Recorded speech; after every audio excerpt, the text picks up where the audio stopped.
कितने लोग हैं? करीबन 35, 30, 40?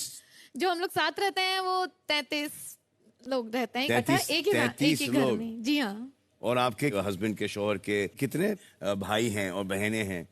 मेरे हस्बैंड के 5 भाई हैं। 5 भाई हैं? जी हाँ। वाह। और 6 बहनें हैं।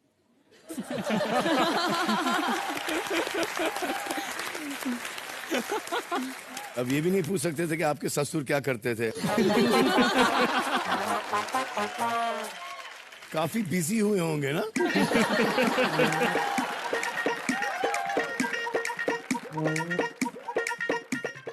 कोई काम वाम करते थे वो?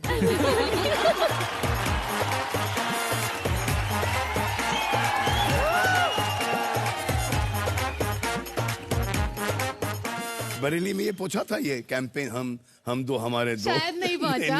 नहीं पहुंचा।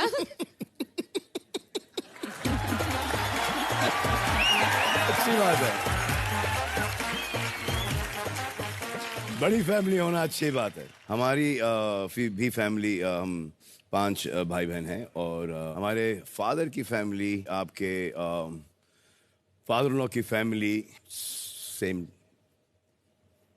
टाइप के। शायद वहां भी नहीं पहुंचा था नहीं स्लोगन, हम दो हमारे नहीं दो। नहीं पहुंचा।